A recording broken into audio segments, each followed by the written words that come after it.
107.5 WBLS, your number one source for R&B. 107.5 WBLS. Good afternoon, everybody. You're in the company of your girl, Shayla, and my beautiful Matrix monster is in the building. Now, for those who are a little slow, because, you know, it's Monday and everything, tell them why I added the Matrix in there.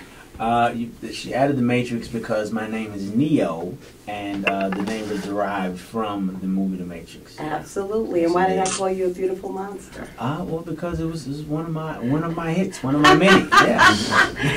That's right. Neo is in the building, and he's had us waiting about 2 years. For something new, but you know, understandable because you've been busy with daddy stuff. Indeed. You know, Madeline and Mason. How's Madeline and Mason doing? Madeline and Mason are fantastic. Maddie is 3 now. Mason is 2. They're in that tape recorder stage where anything you say, they will repeat it. So you got to be careful with them. Colorful 4-letter words, if you know what I'm saying. Tell him your Instagram because he just showed me beautiful pictures on his Instagram. My Instagram is okay. It's a little complicated. Y'all ready? Okay, it's @Neo. That's it. And the Y. N-E-Y-O. There you go. You got a new album, nonfiction. Yes, it is on the way. I'm almost done. This album is. To me, this album is the rebirth of storytelling.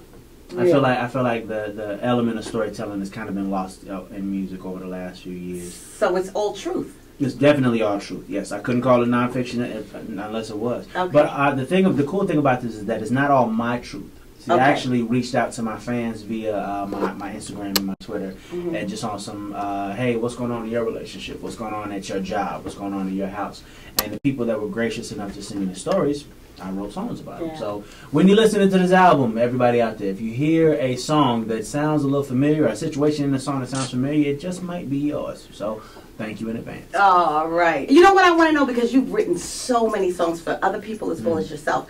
Which one of your biggest hits came the quickest to you, or came in the weirdest way, like in the bathroom, or after lovemaking, or which one came the quickest? The one that came the quickest was So Sick.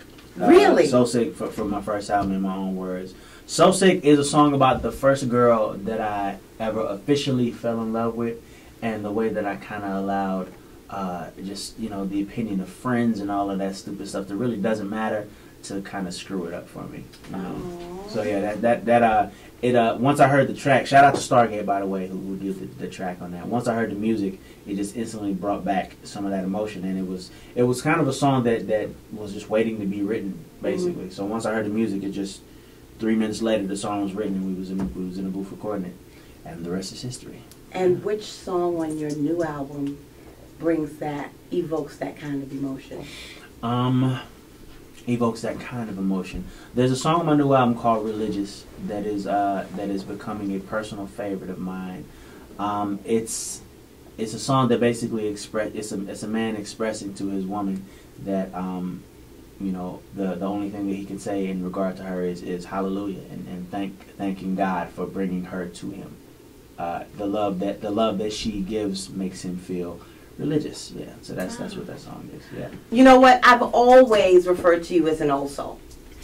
So I know that you are deeply rooted in our R&B history as far as where you draw from. Please, if you had to give me the soundtrack to Neo's life in 3 songs, old school songs, what would they be? 3 old school songs, the soundtrack to Neo's life. That is a good question. Okay, you know what? I got this. Okay. The one key, the one staple in my entire life, from the beginning of my life all the way up to now, the one thing that has remained constant is the amazing women that have entered and left my life. And by that, I don't just mean women that I've dated, just women that I've met. My mother, my sister, my grandmother, all of my aunties. I got about 1 million of them.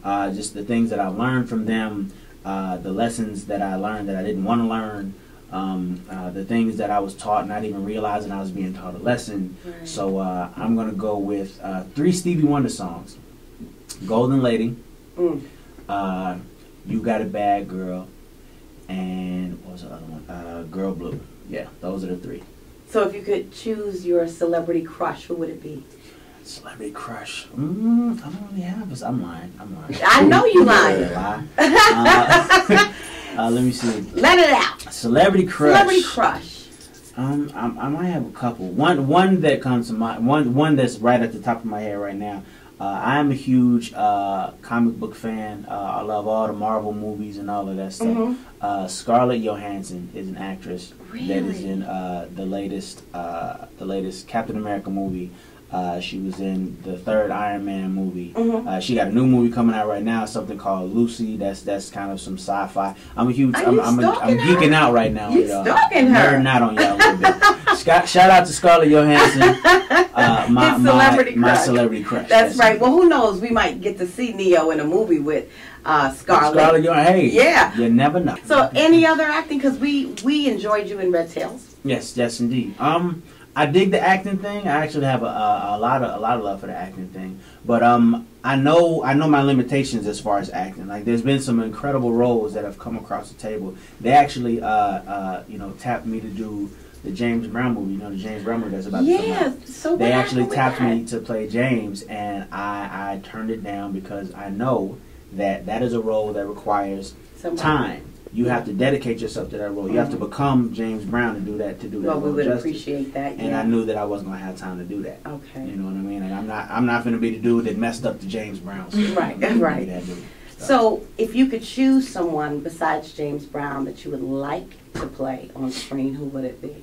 Man, see, that's difficult for me because I would never want to be the dude that didn't do the role justice, and I know that as far as acting goes, I got a lot to learn still. Right. So, but if you honed your skills and you got everything together, and you had the time, who would you really like to bring to the screen? Who you feel you could do justice?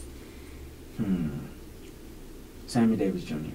Really? I would love to do the Sammy Davis Jr. stuff. Of course, I'd have to lose a little weight and learn to tap dance, but I can do it. I can pull it off.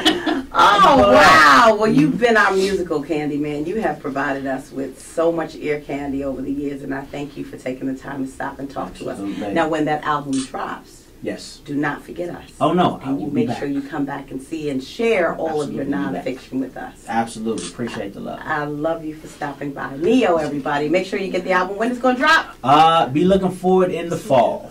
I can't give you an exact date yet because, to be completely honest with you, I'm still writing. I'm still recording. So you're looking forward in the fall. Definitely. We're patient. We've been waiting 2 years. That's love. All right. I love you for stopping by. Neo in the building on 107.5 WBLS.